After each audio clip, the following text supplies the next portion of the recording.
donde veo cuántos asistentes son.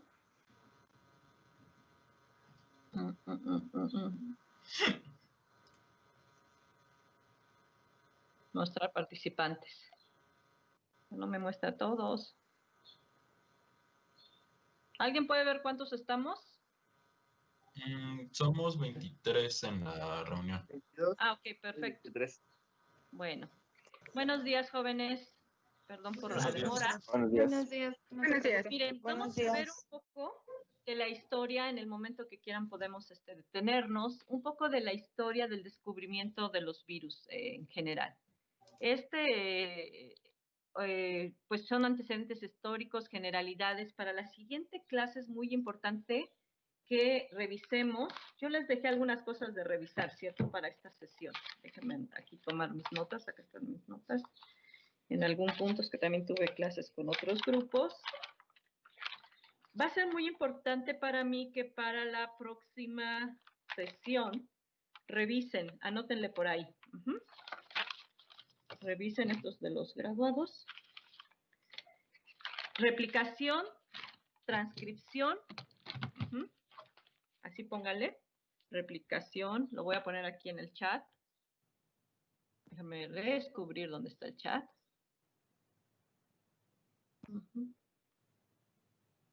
Revisar. Replicación de DNA. Transcripción, donde ocurre todas las cosas, porque luego nos vamos a ir rápido con esa parte. Transcripción, traducción y modificaciones traduccionales, por favor. Si quieren, se lo pueden dividir, ponerse de acuerdo para que podamos ver la próxima clase. Todos estos procesos son explotados por los virus y ahí aparece. Eso es lo que quiero que revisen para arrancar con eso. Entonces, pues vamos a ver, realmente existe este libro, es un libro hermoso, se llama Los Fundamentos de la Virología, que son descubrimientos, inventores, invenciones, desarrolladores y tecnólogos. Es un libro tiene muchísimas, como de 200, 300 páginas. Aquí vamos a ver solo algunas partes. La presentación real tiene muchísimo más material que la que ustedes van a ver hoy, entonces hoy la corté con la finalidad de ajustarnos a las 2 horas que tenemos, pero ustedes pueden verlo más detenidamente y si alguien tiene todavía mayor interés, pues podría darle un poco más de material. Entonces, pues la idea es desde dónde venimos, desde dónde viene la virología, todo lo que ha sido importante para definir este campo. Yo por mucho tiempo he dicho que la virología es un campo que se ha movido en realidad lentamente. ¿Cuál ha sido una de las grandes limitantes o cuáles creen ustedes que es una de las grandes limitantes para estudiar a los virus? ¿De qué dependimos? ¿De qué descubrimientos? ¿De qué tecnologías? Bueno, más bien, ¿qué técnicas se tuvieron que desarrollar para poder estudiar a los virus? A diferencia de, por ejemplo, estudiar una bacteria, ¿no? Ya veíamos que desde Pasteur, que por cierto el año que viene es el natalicio de Pasteur, aniversario del natalicio, pues Pasteur ya podía lidiar bien con las bacterias, todo eso desde Leeuwenhoek, ya sabíamos cómo lucían las bacterias, pero ¿cuál fue el problema con los virus? Obtener las células en las cuales se replican. Exacto, no tener las células. Más o menos vamos a tratar de ubicarnos en el tiempo, hasta qué momento, qué necesitamos para poder tener las células como tal, aisladas, creciendo y todo, en un cultivo. Ustedes ya empezaron a ver ahorita algo de virología en su otra clase, en su clase de laboratorio. Pensemos un poquito, ¿qué necesitamos nosotros, qué herramientas para mantener unas células vivas fuera de un sistema? ¿Los cultivos celulares o a qué se refiere? Ajá, los cultivos celulares. Pero los cultivos celulares tienen que ser, en general, como son, de un solo tipo celular, ¿cierto? O sea, definidos. Sí. Un solo tipo celular. Era muy fácil y, por ejemplo, aquí en virología, pues, se hace hacer cultivos primarios. ¿Cuál es la limitante con un cultivo primario? ¿Lo saben?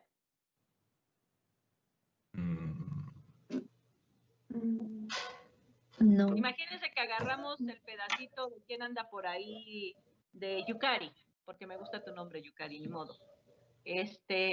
Agarramos una biopsia tuya, la molemos, le quitamos la matriz extracelular, tratamos y lo ponemos en una cajita Petri. ¿Así de fácil vamos a establecer un cultivo? No. ¿No? ¿Qué necesitamos darle a nuestro cultivo celular? Condiciones semejantes a las del sistema. Sí, necesitamos pues darle CO2, el oxígeno suficiente, los nutrientes, una serie de condiciones, ¿no? Temperatura también. Pero además, Yukari es así impoluta, estéril en este universo. ¿Qué estábamos hablando del microbioma y el viroma humano? ¿Qué somos en realidad? Virus.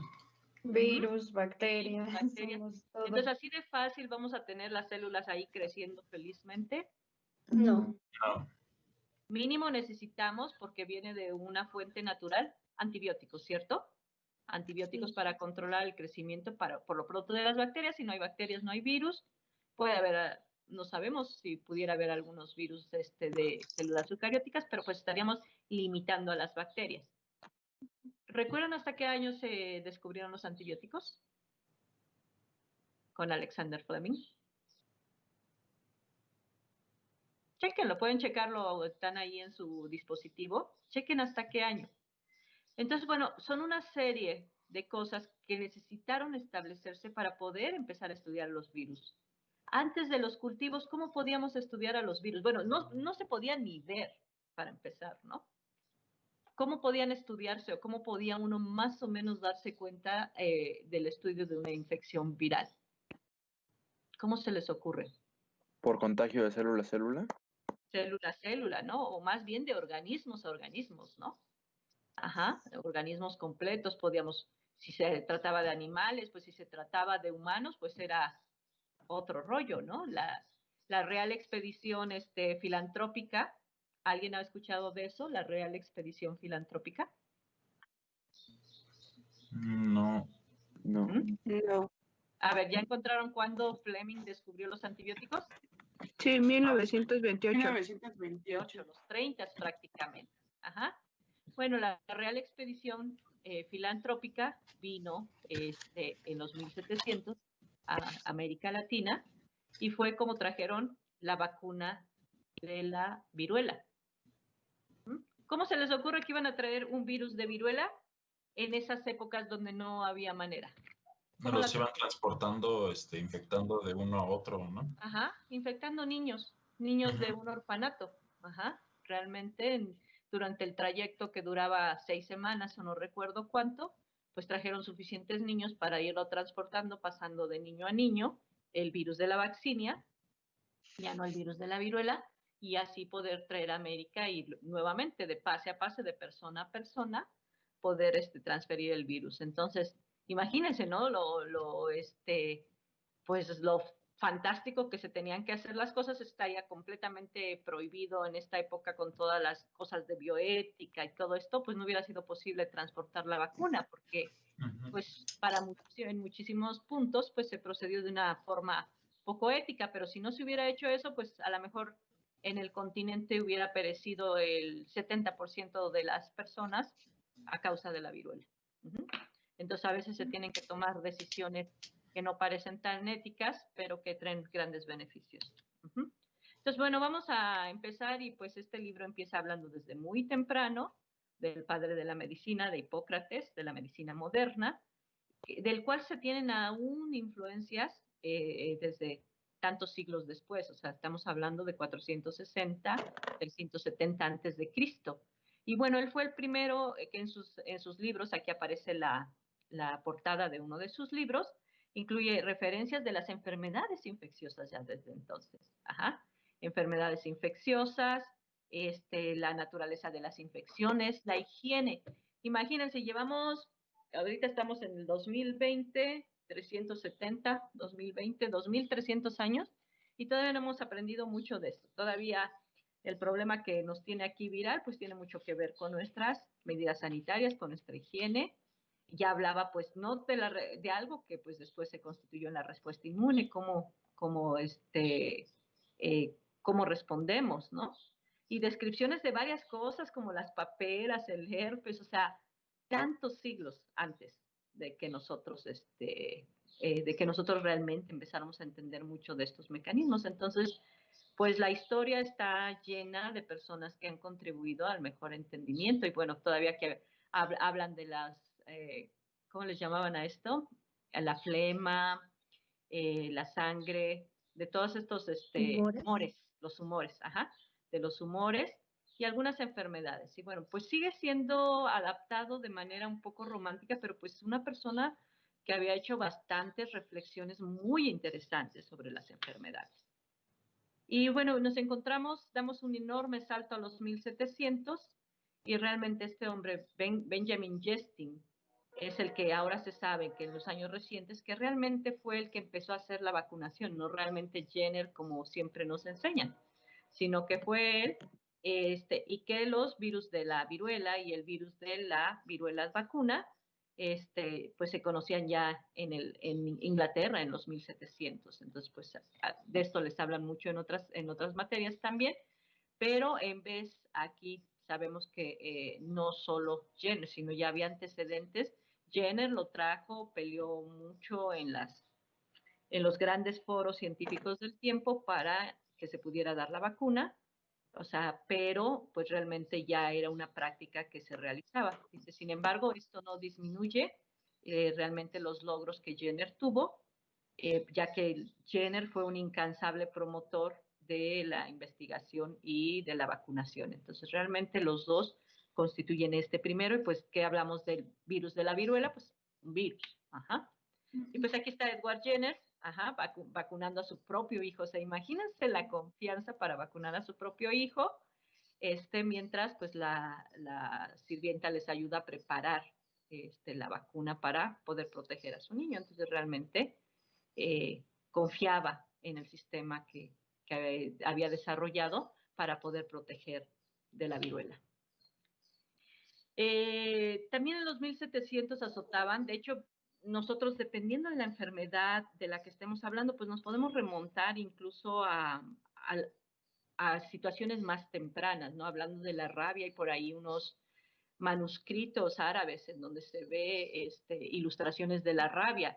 Sabemos históricamente también que pues se han encontrado restos de algo que parece ser viruela en las momias egipcias, pero bueno, aquí estamos hablando más bien de las personas, de los actores, no solo de los hechos. Las enfermedades las conocemos desde hace mucho. Dengue, por ejemplo, que es con lo que yo trabajo, pues se conoce que hay también algunas redacciones en escritos chinos de algunas viejas dinastías donde ya se habla de lo que era el dengue. Déjenme hacer algo que no hice, que es grabar la sesión. Iniciar grabación. Perdón. Sí siguen viéndome ahí, ¿verdad? Ajá. Entonces, bueno, en los 1700 también hubo grandes brotes en América del Norte de fiebre amarilla. Fue de los primeros contactos de una de las terribles enfermedades virales, también la fiebre amarilla, que no se conocía su origen ni nada. Entonces, pues acababa con familias completas ahí en Filadelfia, en la costa este de los Estados Unidos. Y bueno, este hombre, Benjamin Rush, hizo una descripción, hay un libro muy bonito que habla de la fiebre amarilla y donde dices, es causada por condiciones poco sanitarias, ajá, especialmente en los puertos, en los sistemas de desagüe y por los vegetales podridos, como el café. Se hablaba de que había unos barcos con café que estaban en muy malas condiciones, y pues que esto estaba contribuyendo a ver estos brotes tremendos en Filadelfia de fiebre amarilla, ¿no? Y dice, él concluyó que la enfermedad no era transmitida de humano a humano. Él hizo esta observación, era claro que podían estar en contacto con alguien infeccioso, infectado y no infectarse, sino exhalaciones pútridas en la atmósfera. Pues posteriormente ya se sabría cuál era la forma en que se transmite esta enfermedad, pero en ese entonces se hablaba de esto en 1793.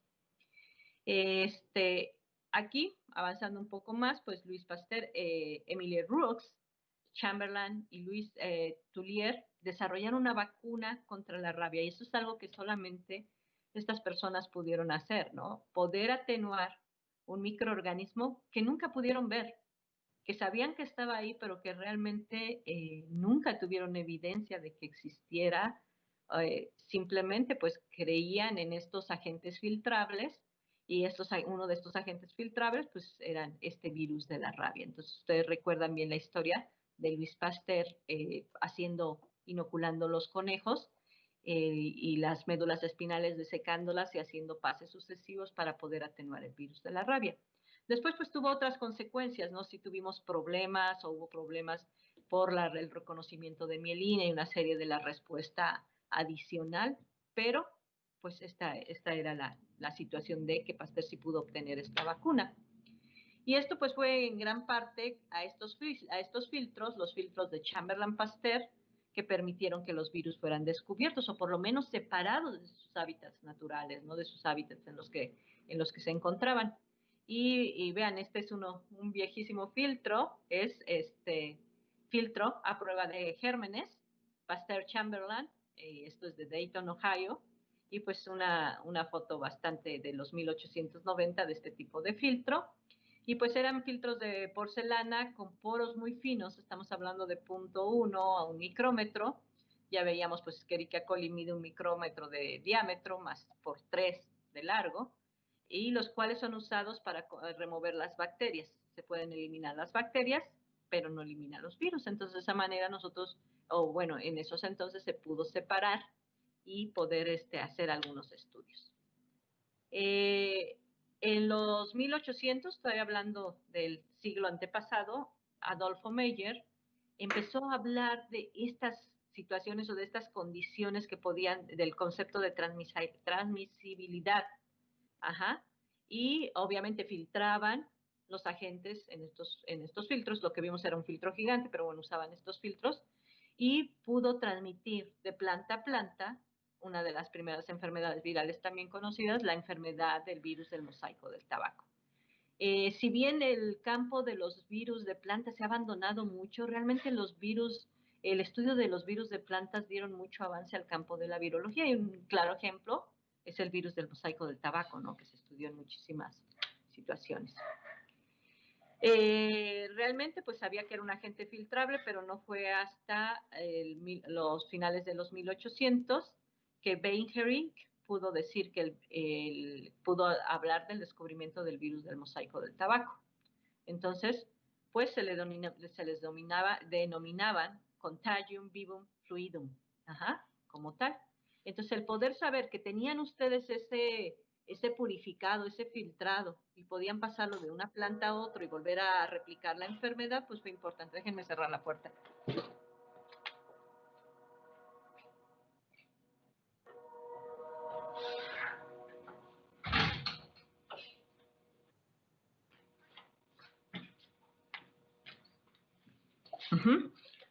Entonces, pues son una de las condiciones. También por ahí de finales de los 1800, principios de los 1900, existe este hermoso libro en el que ilustra. Yo les había dicho, creo que sí les había dicho a ustedes, que en algunos casos las lesiones que producía smallpox decían que se podían ver, se podía ver algo dentro de las células cuando tomaban biopsias, y se creía que era el virus. Realmente es uno de los virus más grandes, estamos hablando aproximadamente 300 nanómetros. Entonces, a lo mejor con unos muy buenos lentes podríamos hablar de que se veía algo. Si no era el virus, bien, era algo que se llaman los cuerpos de inclusión, o que nosotros llamamos las fábricas virales, que son los sitios dentro de las células donde el virus está replicando. Entonces, John Bush, un patólogo escocés, realmente que se dedicaba a la vacunación, pues él hizo algunas ilustraciones importantes usando anilina y violeta de genciana, y podía describir algunas de estas estructuras. Posteriormente, con el arribo de los microscopios electrónicos, pues ya se pudo conocer más de la estructura de los virus, pero bueno, en ese entonces estamos hablando simplemente de estas estructuras que se veían dentro de las células. El primer virus en animales, hablamos como virus del mosaico del tabaco, como el primer virus descrito realmente en las plantas, pero en los animales fue el virus de la enfermedad del pie y la boca, que es un virus un virus de animales que infecta al ganado y fue de los primeros virus en ser descritos. Ya el primer virus en la planta es el virus del mosaico del tabaco, en animales el virus del pie y la boca, de la enfermedad del pie y la boca, y en humanos fue el de la fiebre amarilla. Si ya más o menos se tenía bastante información de la enfermedad y todo en los 1700, para 1901 pues ya se sabía que se trataba de un agente filtrable. No se conocía el mecanismo de la transmisión aún, eso vino después, ahorita vamos a ver un poco. Fue la primera persona que dio una pista de qué podía estar pasando y ahorita les voy a enseñar algo, esperen un poquito.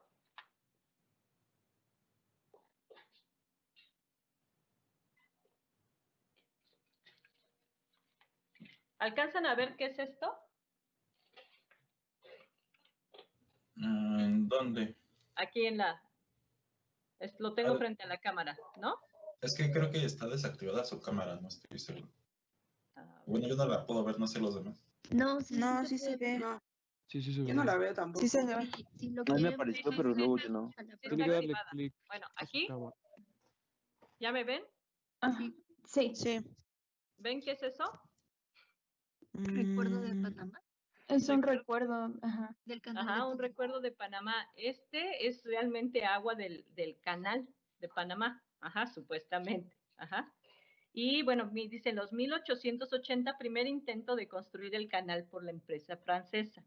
Recordemos que la historia del canal está muy adosada a la historia de la fiebre amarilla. Realmente los franceses intentaron en repetidas ocasiones de avanzar. El canal iba a ser un gran logro en la cuestión comercial, uniendo el Pacífico con el más bien el Atlántico con el Pacífico, y pues siendo un pase fácil por el continente. Realmente no se logró porque cada vez que avanzaban o que traían los trabajadores para avanzar en la construcción, pues tenían todos estos tremendos problemas con fiebre amarilla. Y la fiebre amarilla tiene una tasa de mortalidad alta, entonces constantemente pues los trabajadores morían y no se podía avanzar, y la empresa francesa llegó a la bancarrota y pues simplemente abandonó el proyecto. En 1902 se acuerda renovar la construcción del canal, esta vez por los Estados Unidos, que toman realmente ese proyecto. En 1904 se crea la Comisión Ístmica del Canal para su construcción. El problema fue que los gringos se enfrentaron exactamente a la misma situación, que los trabajadores se infectaban. Pero entonces hubo intervención militar del doctor Walter Reed, y ahí es donde comienza pues la historia de buscar o tratar de prevenir la transmisión de la fiebre amarilla. El problema es que ya había quedado claro, y Benjamin Rush y varios estudiosos se habían dado cuenta que no se transmitía de persona a persona, no era respiratorio tampoco, y se ignoraba cómo se transmitía. En Cuba había problemas de fiebre amarilla, entonces viajaron esta comisión de Walter Reed a Cuba, y ahí pues este médico cubano ya tenía una reflexión bastante importante y bastante acertada de cómo se transmitía el virus. Y tenía incluso identificado al vector un mosquito, el mosquito Aedes aegypti. Él tenía la hipótesis de que este mosquito